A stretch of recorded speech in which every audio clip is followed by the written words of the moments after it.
Poitiers, Angoulême, La Rochelle, Châtellerault, dans les grandes villes de la région, les ouvriers descendent dans la rue. En mai 68, Jean-Claude Clément et Lucien Picard travaillent tous les deux ici. De l'usine Mescle de Châtellerault, il ne reste désormais que cette friche et quelques bâtiments en dur. Ce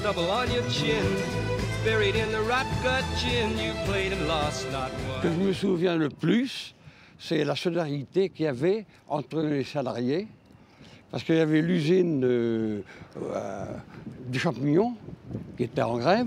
Et les femmes allaient ramasser des champignons qui se perdaient en fait. Et distribuer aux familles des révices. Au printemps, de quoi rêvais-tu? Vieux monde clos comme une orange. Faites que quelque chose change. Après 3 semaines d'occupation, ils obtiennent des revalorisations salariales. Dans les familles, la vie change. Lucien se souvient des bouleversements à la maison avec sa femme. T'en rappelles-tu, 68, je dis, hein, ça nous a permis quand même que tu aies ta machine à laver, hein, puisqu'elle ne l'avait pas, elle avait à la main. Et puis la télévision qu'on n'avait pas, nous, il y en avait dans les endroits qu'on avait, mais nous, on n'avait pas de télévision. Beaucoup de jeunes ouvriers arrivaient tout droit de la ferme de leurs parents. Le 13 mai 68, la grande manifestation réunit 5000 personnes à Poitiers, 4000 à Niort. À l'époque, un nouveau syndicat émerge, la CFDT. Fernande Cormier a participé aux 5 semaines de grève dans son entreprise, les Piles Leclancher.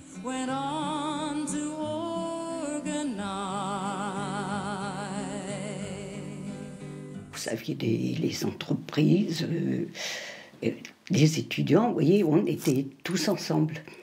Et si vous voulez, c'était très important de voir quand même des étudiants qui avaient un niveau assez élevé, de se retrouver avec des personnes qui malheureusement, certaines auraient peut-être voulu continuer leurs études, mais qui se retrouvaient à l'usine. Les syndicats, et entre autres la CFDT, a fait prendre conscience à ces personnes-là qu'elles avaient leur dignité et qu'ensemble, on pouvait changer les choses. À La Rochelle, la même ferveur militante règne. Les chantiers navals sont particulièrement mobilisés. Là aussi, l'unité fait la force.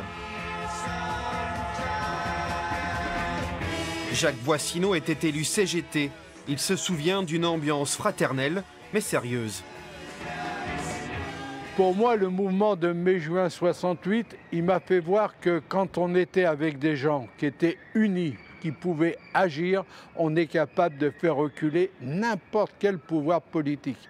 Seulement ça, cette unité-là, elle se travaille longtemps à l'avance et aujourd'hui, je ne la retrouve pas du tout dans cette société telle qu'elle est, où c'est, je dirais, excusez-moi du terme, mais l'individualisme qui prône, c'est du chacun pour soi et c'est bien dommage. Aujourd'hui, ces militants de mai 68 aimeraient voir la jeune génération s'inspirer des valeurs de solidarité de leur époque.